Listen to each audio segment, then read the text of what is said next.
The ramifications of a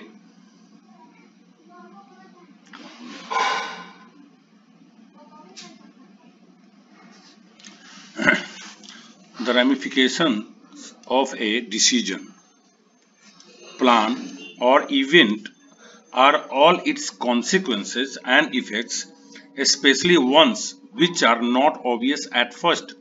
इसमें कई meaning है जो मैं आपको बता दूं। रेमिफिकेशन मतलब शाखा विस्तार या इसके प्रभाव, मैंने लिखा हुआ है ऊपर, पिछले आप पेज में देखेंगे प्रभाव। अब देखिए इसका क्या कहता है। अगर किसी भी निर्णय, योजना, घटना का जो रेमिफिकेशंस होता है वो उसके क्या होता है, कॉन्सिक्वेंसेस, परिणाम होता है, एवं क्या होता है, प्रभाव होता है। ठीक है, तो अब इसका दो मीनिंग निकल गया, एक परिणाम और दूसरा प्रभाव। स्पेशली खास करके ones which are not obvious at first, obvious मतलब स्पष्ट,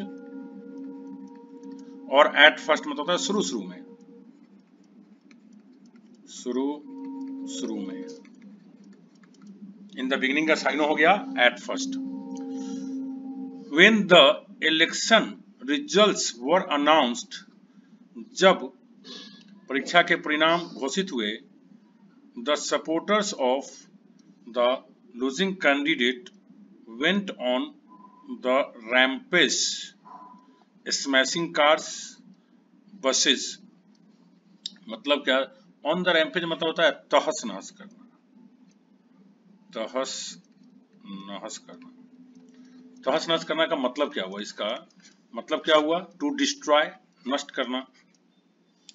इसका मतलब क्या हो गया, टू डैमेज या टू डिस्ट्रॉय। ठीक है, चलिए हम देखते हैं। जब इलेक्शन का परिणाम घोषित किया गया तो हारने वाले पार्टी के जो समर्थक थे, हारने वाले कैंडिडेट, हारने वाले जो कैंडिडेट थे उसके जो समर्थक थे, वो क्या हो गया, उग्र हो गया। क्या करने लग गया, कार को स्मैश मतलब चकनाचूर करना, चकनाचूर करना। ठीक है, वो कार बसेस सबको चकनाचूर करने लगे, तो हंस हंस मचा दिया। If you go on the rampage, अगर आप गो ऑन रैम्पेज करते हैं, if people go on rampage मतलब लोग अगर रैम्पेज करते हैं, मतलब दे रश अबाउट वाइडली और वायलेंटली, मतलब वो रश मतलब होता है तेजी से जाना, वाइल्डली, वाइल्ड मतलब जंगली जानवर होता है, तो वाइल्डली हो गया जानवर की तरह, और वायलेंटली मतलब हिंसक तरीके से, एकदम जानवर की तरह एकदम झुंड के झुंड मतलब तेजी से जाते हैं, हिंसक तरीके से जाते हैं।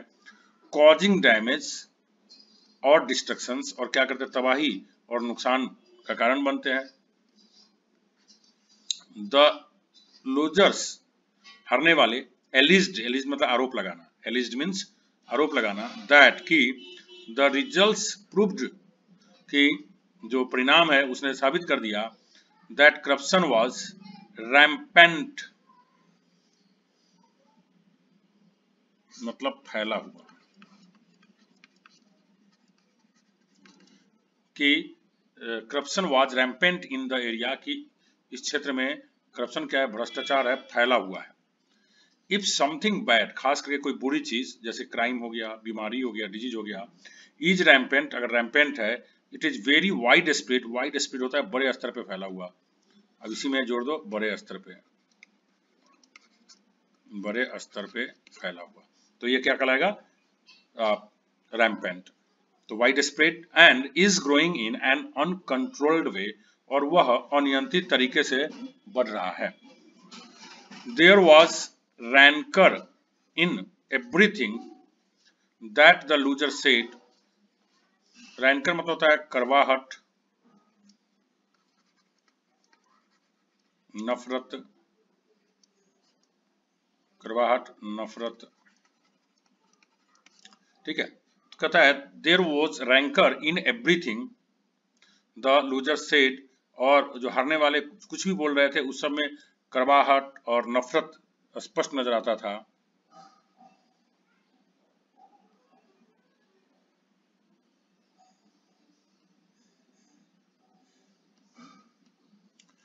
चलिए देखते हैं। Rancour is a feeling of bitter unforgiving hatred. Rancour जो होता है करवाहट की और नहीं माफ कर देने वाली नफरत की, घृणा की फीलिंग होती है, भावना होती है। दैट विच इज रैंडम, अगर कोई भी चीज को हम रैंडम कहते हैं, रैंडम मतलब होता है यूं ही, बिना किसी क्रम के, बिना किसी क्रम के। That which is random is without any plan. अगर कोई भी चीज रैंडम है तो बिना किसी योजना के होता है, बिना किसी लक्ष्य के होता है, बिना किसी पैटर्न के होता है। A random sample of people. देखो जब सर्वे किया जाता है तो कहीं कहीं से लोगों को उठा लिया जाता है, उससे बात किया जाता है, तो ये क्या हो गया, रैंडम सैंपल। सैंपल मतलब सैंपल लिया जाता है ना, कि कुछ लोगों का सैंपल। इज वन वो होता है in which people are chosen at random. लोगों को एट रैंडम चूज लिया जाता है, मतलब बिना किसी क्रम के, बिना किसी निश्चित पैटर्न के। So all the people involved have an equal chance of being chosen. तो इस तरह से क्या होता है कि जितने भी लोग शामिल होते हैं, किसी को भी चुना जा सकता है। कोई ऐसा तो नहीं है कि किसी खास कास्ट का चुनना है या खास क्लास का चुनना, तो ऐसा कुछ नहीं है। तो इसमें से प्रत्येक लोगों को बराबर का चांस होता है कि चुना जाएगा। When questions are asked in rapid succession. Rapid मतलब होता है तेजी से, और सक्सेशन मतलब होता है एक के बाद दूसरा। देखो सक्सेशन का वास्तविक मतलब होता है दूसरा, सेकंड, बाद वाला सक्सेशन। ठीक है, तो जस्ट जब क्वेश्चंस लगातार दंडनादन पूछा जाने लग गया, they tend to become random. तो क्या हो गया, वो रैंडम बन गया। रैंडम बन गया मतलब क्या, कोई क्रम का ध्यान नहीं रखा गया। पहले तो एक एक करके इससे पूछा गया, उससे पूछा गया, उससे पूछा गया, लेकिन जैसे जैसे बहुत सारे क्वेश्चंस आने लग गए तो फिर क्या हो गया कि रैंडमली उसे पूछा जाने लग गया, कोई क्रम नहीं था। That which is rapid, rapid मतलब होता है तेजी से, लिख दिया मैंने। हैपेंस वेरी क्विकली, वो बहुत तेजी से होता है, तो रैपिड का साइन हो गया क्विकली।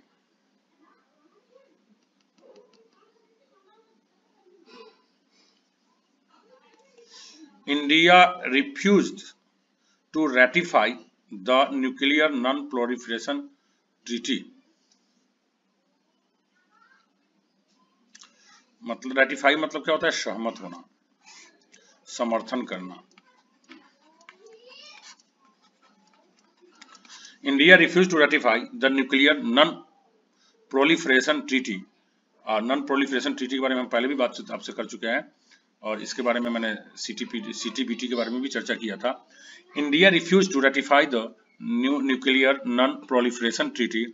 जो परमाणु के जो अप्रसार संधि है, उस पे सहमति दर्शाने से भारत ने रिफ्यूज कर दिया, इनकार कर दिया। व्हेन नेशनल लीडर्स और ऑर्गेनाइजेशंस रैटिफाई ए ट्रीटी और written agreement, they make it official by giving their approval. अगर कोई राष्ट्रीय नेता या संगठन किसी संधि को रेटिफाई करते हैं, मतलब समर्थन देते हैं, सहमति जताते हैं, या किसी लिखित सहमति को, एग्रीमेंट को से सहमत होते हैं, दे मेक इट ऑफिशियल, वो उसे औपचारिक बनाते हैं, बाय गिविंग देयर अप्रूवल, अपनी सहमति देकर। The refusal came because we were not convinced of the rationale for certain clauses of the NPT। तो कहता है कि इसलिए इनकार कर दिया गया, रिफ्यूज इनकार इसलिए हुआ क्योंकि हम लोग उसमें कुछ खास क्लॉजेस दिया गया था। तो क्लॉजेस मतलब वैसे वाक्य होता है, उपवाक्य, ठीक है, या वाक्यांश होता है, लेकिन जब किसी संधि में, किसी एग्रीमेंट में रहता है तो इसको बोलते हैं उपबंध। मतलब क्या, जो उसमें जो नियम बनाए गए थे, पॉइंट में देकर दिया गया था, क्लॉज 1, क्लॉज 2, क्लॉज 3, तो उसमें कुछ ऐसे क्लॉजेस दिए गए थे जो रैशनल नहीं थे, जो तार्किक नहीं थे, जिसपे सहमत नहीं हुआ जा सकता था, मतलब वो किसी सही सिद्धांत या लॉजिक के ऊपर आधारित नहीं था। तो रैशनल मतलब क्या हो गया, तार्किक। The rational for something is the set of reasons and principles on which it is based. Rational जो होता है वह कारण और सिद्धांतों पर आधारित होता है, हाँ, मतलब कोई भी चीज अगर रैशनल है, कोई भी चीज है, तो मतलब वो सिद्धांत और कारण पे आधारित है। If countries like the US, अगर यूएस जैसे देश are truly concerned about the ravages of a nuclear war, कहता है अगर यूएस जैसे देश वास्तविक रूप में चिंता करते हैं, फिक्र करते हैं जो न्यूक्लियर वार होने वाली है उसके प्रभाव से, रैवेज मीन्स नुकसान, न्यूक्लियर वार के नुकसान से अगर चिंता करते हैं, they should repress the discriminatory clauses, repress पुनः विचार करना,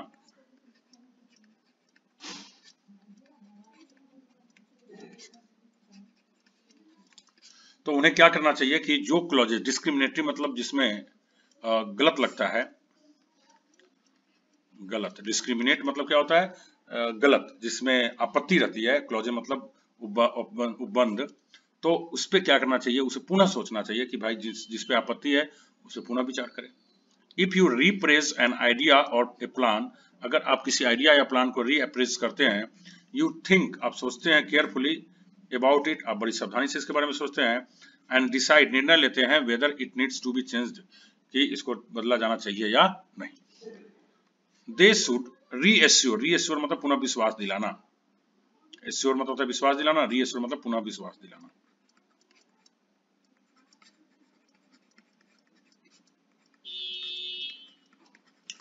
reassure us that we would not be discriminated against, कि उन्हें विश्वास दिलाना चाहिए कि हम लोगों के साथ फिर से भेदभाव नहीं किया जाएगा। डिस्क्रिमिनेट मतलब भेदभाव करना भी होता है, भेदभाव करना, तो भेदभाव करना क्या है, वही तो गलत चीज है।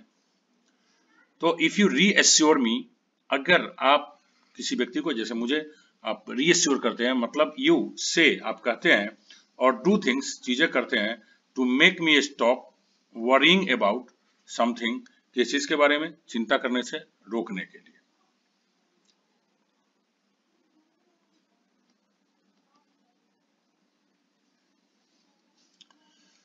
द प्रिंसिपल प्राचार्य rebuked the teachers for not taking classes regularly, प्राचार्य ने शिक्षकों को डांटा, रिब्यूक मतलब होता है डांटना, शिक्षकों को डांटा क्लास नियमित रूप से नहीं करने के लिए। इफ ए रिब्यूक्स बी, अगर ए बी को रिब्यूक करता है, डांटता है, ए स्पीक्स सीवियरली, ए बड़ी तीक्ष्ण तरीके से, खास करके ऑफिशियली औपचारिक रूप से, बी को क्या करता है, डांटता है, बिकॉज बी हैज सेड और डन समथिंग, क्योंकि बी ने कुछ किया है या कहा है, that A does not approve of, जिसे ए सही नहीं मानता है, अप्रूव ऑफ मतलब सहमति देना, सही मानना। मोस्ट ऑफ द टीचर्स, ज्यादातर शिक्षक, became regular after the review, अब देखो यहाँ आफ्टर द रिव्यू, यहाँ नाउन हो गया, और यहाँ पे यही रिव्यू क्या हो गया, वर्ब। तो कहता है कि डांट के बाद ज्यादातर शिक्षक लोग क्या हो गए, नियमित हो गए, but it fail to have an effect on the recalcitrant ones, recalcitrant मतलब जिद्दी, लेकिन कुछ लोग होते हैं जिद्दी, उसको डांट वाट से भी कोई असर नहीं पड़ता है, but it fail to have any effect on the recalcitrant ones, लेकिन जो लोग जिद्दी थे, थुथुर थे, उन लोगों पे इसका कोई असर नहीं पड़ा, मतलब डांट का कोई प्रभाव नहीं पड़ा। ए रिकैल्सिट्रेंट पर्सन इज स्टबर्न, वो क्या होते हैं, स्टबर्न होते हैं, जिद्दी होते हैं, अनकोऑपरेटिव, सहायक नहीं होते हैं, कोऑपरेट करने वाले लोग नहीं होते हैं, और अनविलिंग टू ओबे ऑर्डर्स, और आदेश को पालने के प्रति अनिच्छुक होते हैं। अनविलिंग, विल मतलब इच्छा दर्शाना, अनविलिंग मतलब अनिच्छुक होना, ओबे मतलब पालन करना, ऑर्डर्स मतलब आदेश, आदेश के पालन करने के प्रति अनिच्छुक होते हैं। Even punishment fails to bring such a person under control, यहां तक कि, इवन का मतलब यह क्या हो गया, यहां तक कि पनिशमेंट मीन सजा भी असफल हो जाते हैं उन लोगों को नियंत्रित करने में। वी थॉट, हमने सोचा, द न्यू प्रिंसिपल, कि नए प्राचार्य, would be able to win the hearts of these teachers, कि वे इन शिक्षकों के दिल को जीतने में कामयाब नहीं होंगे, but such hopes have now receded. Recede मतलब क्या होता है, खास करके जो पानी वानी होता है वो कम हो जाना, कम हो जाना, उसकी तीव्रता को कम होने के लिए रिसीड यूज किया जाता है। लेकिन ऐसी आशाएं अब कम हो गई है, घट गई है। इफ समथिंग रिसीड्स, अगर कोई भी चीज रिसीड्स करता है, इट मूव्स बैक, मतलब ये वापस आ जाता है। ठीक है, पानी वाली नदी में क्या करता है, रिसीड कर देता है, बढ़ गया हुआ है तो रिसीड करके वापस चला गया। क्वाइट मेनी ऑफ अस, हम में से बहुत सारे लोग, आर बोदर्ड, बोदर्ड बोदर्ड मतलब परेशान होना, about our receding hair lines, कहते हैं कि हमारे जो बाल हैं वो कम होती जा रही है, इसके लेकर के काफी लोग चिंतित हैं। इफ ए क्वालिटी, अगर कोई गुणवत्ता, प्रॉब्लम समस्या और इलनेस बीमारी रिसीड्स करती है मतलब घटती है, इट बिकम्स वीकर, यह कमजोर हो जाती है, स्मॉल और छोटा हो जाता है, लेस इंटेंस कम तीव्र वाला हो जाता है।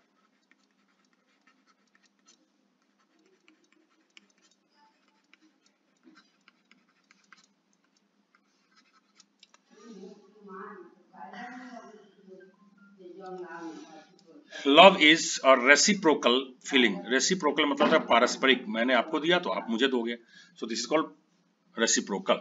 लव इज रेसिप्रोकल फीलिंग्स, प्यार क्या है, एक म्यूचुअल, म्यूचुअल से साइन हो गया, एक पारस्परिक भावना है। दैट इज अर्थात इफ यू गिव लव, अगर आप प्यार दोगे, you receive it in return, तो बदले में आपको प्यार पाओगे। सम पीपल, कुछ लोग, हाउ एवर, किंतु, take the other parties love for granted, कुछ लोग दूसरे लोगों के प्यार को एकदम गारंटीड मान लेते हैं कि मिलेगा ही मिलेगा। While they wish to be tenderly cared for, हालांकि जब वो चाहते हैं कि उसके साथ बड़े प्यार से, टेंडरली मतलब नाजुक तरीके से, प्यार से, केयर्ड फॉर मतलब ध्यान दिया जाए, they are reckless, reckless means लापरवाह, देखिए यहाँ पे ये आपका लापरवाह इन देयर ओन बिहेवियर, लेकिन जबकि वो अपने व्यवहार में काफी लापरवाह होते हैं। दैट इज अर्थात दे एक्ट इन अ वे, वे इस तरह से व्यवहार करते हैं, विच सोच, जो दर्शाता है कि they do not care about the possible bad और dangerous results of their actions, उनके कदम के, उनके काम के, कि जो संभावित बुरे परिणाम होंगे, खतरनाक रिजल्ट होंगे, उस पर वो ध्यान नहीं देते हैं, उसके प्रति वो लापरवाह रहते हैं। चलिए जल्दी से हम लोग एक बार पूरे का अर्थ लगा लेते हैं।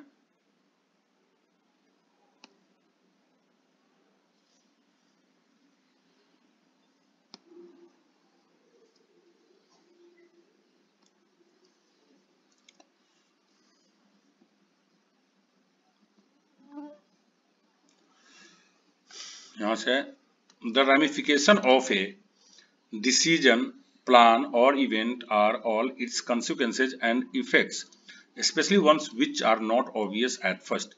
ramification किसी भी निर्णय का, योजना का या घटना का रेमिफिकेशन जो होता है उसका परिणाम होता है, प्रभाव होता है, खास करके ऐसा जो शुरू शुरू में स्पष्ट नहीं होता है।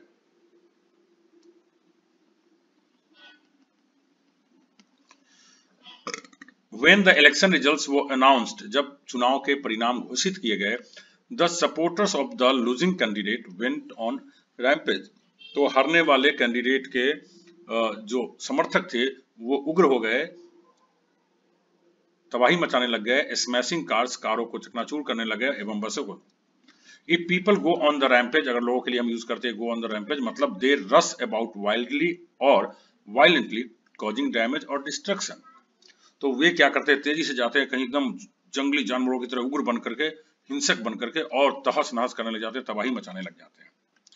The losers alleged that the results proved that corruption was rampant in the area, जो हारने वाले कैंडिडेट थे वो आरोप लगा रहे थे कि यह रिजल्ट साबित करता है कि इस क्षेत्र में भ्रष्टाचार फैला हुआ है।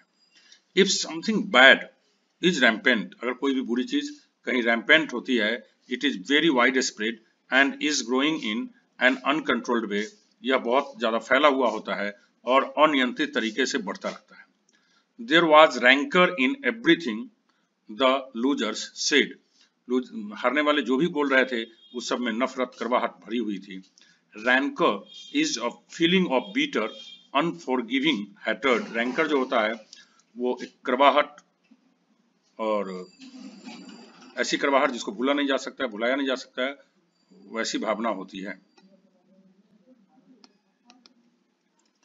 दैट विच इज रैंडम, अगर कोई भी चीज को हम रैंडम कहते हैं, रैंडम मतलब होता है बिना किसी क्रम का, इज विदाउट एनी प्लान, वो बिना किसी योजना का होता है, बिना किसी लक्ष्य का होता है, बिना किसी क्रम का होता है, पैटर्न का होता है। A random sample of people is one in which people are chosen at random. किसी जब कहते हैं ना रैंडम सैंपल लिया गया है, मतलब लोगों, बहुत सारे लोगों में से अचानक कुछ लोगों को उठा लिया जाता है, उसमें कोई क्रम नहीं होता है, तो उसे कहा जाता है chosen at random. So all the people involved have an equal chance of being chosen. तो बहुत सारे में से किसी को भी उठा लिया जाएगा, इसका मतलब जितने भी लोग वहां पे हैं सब में से इक्वली बराबर का चांस बनता है, बराबर की संभावना बनती है चुने जाने की। When questions are asked in rapid succession, जब सवाल लगातार बौछार के साथ दागे जाते हैं, they tend to become random, तो वे क्या बन जाते हैं, रैंडम बन जाते हैं, बिना किसी क्रम के बन जाते हैं। That which is rapid happens very quickly. कोई भी चीज को रैपिड जब होता है मतलब वो बड़ी तेजी से होता है, तो यहां रैपिड का साइन हो गया quickly. India refuse to ratify the nuclear non proliferation treaty. भारत ने जो परमाणु अप्रसार संधि था उसका समर्थन करने से इनकार कर दिया।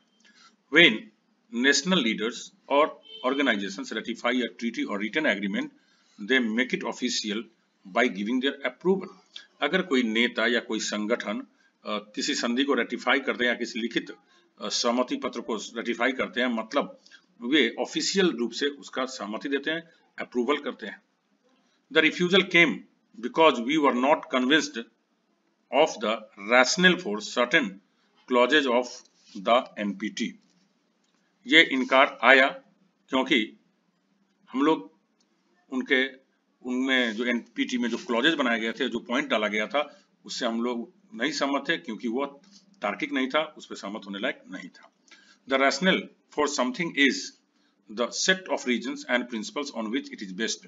rationale वो चीजों का समूह होता है जिस पर वह निर्भर करता है, जिस सिद्धांत पर, जिस कारण पर वह बेस्ड रहता है, आधारित रहता है। If countries like the US are truly concerned about the ravages of a nuclear war, they should reappraise the discriminatory clauses। कहते हैं कि अमेरिका जैसे देश अगर सचमुच तबाही से होने वाले तबाही, न्यूक्लियर वार के जो आणविक परमाणु की वजह से जो होने वाले युद्ध में जो नुकसान होने की चीजों से डरते हैं, मतलब उनको लगता है कि सही में बहुत नुकसान होगा, और सचमुच उनको चिंता है इस बात का, तो उन्हें क्या करना चाहिए कि जो एनपीटी में जो डिस्क्रिमिनेटरी क्लॉजेज है, जिसपे आपत्ति है, जो लगता है कि उसमें भेदभाव किया गया है देशों के साथ, तो उसके ऊपर पुनः विचार करना चाहिए, पुनः सोचना चाहिए। If you repress an idea और प्लान, अगर किसी भी योजना या प्लान को आप रिप्रेस करते हैं, you think carefully about it, आप इसके बारे में बहुत ध्यान सावधानी पूर्वक सोचते हैं, एंड डिसाइड, निर्णय लेते हैं, whether it needs to be changed, कि इसको बदलने की जरूरत है या नहीं। They should reassure us that we would not be discriminated against. उन लोगों को हमें विश्वास दिलाना चाहिए कि हम लोगों के साथ इसमें भेदभाव नहीं किया जाएगा। इफ यू रीएश्योर मी, अगर आप हमें रीएश्योर करते हैं, यू से आप कहते हैं, और do things to make me stop worrying about something, तो आप ऐसा कुछ करते हैं या हमें विश्वास दिलाते हैं कि उसको चिंता करने की जरूरत नहीं है।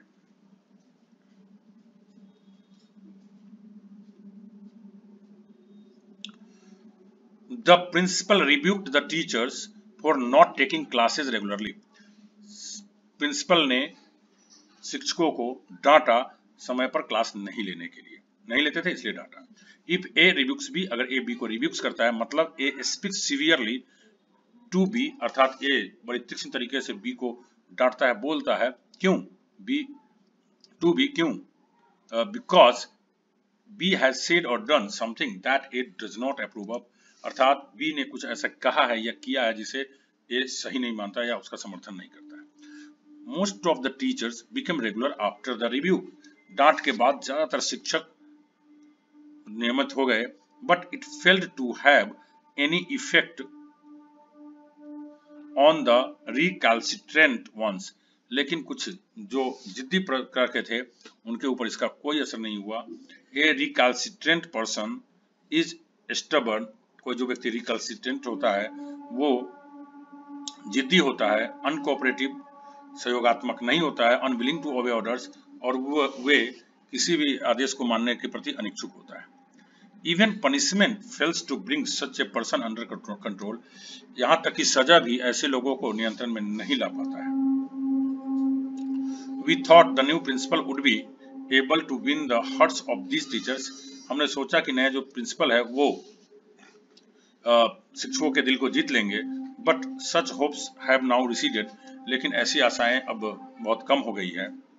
इफ समथिंग रिसीड्स, अगर कोई भी चीज रिसीड्स होता है, इट मूव्स बैक, अर्थात ये वापस लौट जाता है। क्वाइट मेनी ऑफ अस, हमें से बहुत सारे, आर बोदर्ड अबाउट आवर रिसीडिंग हेयरलाइंस, हमारे कम होते बाल के से चिंतित है। इफ ए क्वालिटी प्रॉब्लम और इलनेस रिसीड्स, अगर कोई गुणवत्ता समस्या या बीमारी रिसीड्स करती है, इट बिकम्स वीकर, स्मॉलर और लेस इंटेंस, या कमजोर बन जाता है या छोटा बन जाता है और कम तीव्र बन जाता है। Love is a reciprocal mutual feeling, प्यार जो है ये पारस्परिक संबंध है, पारस्परिक भावना है। दैट इज, अर्थात if you give love you receive it in return, अर्थात आप अगर प्यार किसी को देते हैं तो आप वापस प्यार पाते हैं।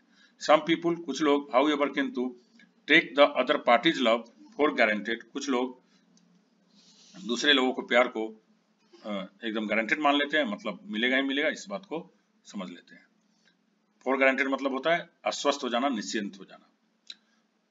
While they wish to be tenderly cared for, जबकि वे लोग ये इच्छा जताते हैं, वे लोग चाहते हैं कि उनके साथ बड़ी प्यार से पेश आया जाए। They are reckless in their own behaviour, जबकि वो खुद के व्यवहार में बड़ी लापरवाह होते हैं। दैट इज, अर्थात they act in a way which shows that they do not care about the possible bad और dangerous results of their actions, अर्थात वो ऐसे लापरवाही होने का मतलब, रेकलेस होने का मतलब क्या होता है कि वो ऐसे व्यवहार करते हैं जैसे कि उनको लगता है कि वो, उनको कोई परवाह नहीं है होने वाले संभावित खतरा या बुरे परिणाम से। तो इस तरह से आपका ये पूरा हो गया। Thank you very much.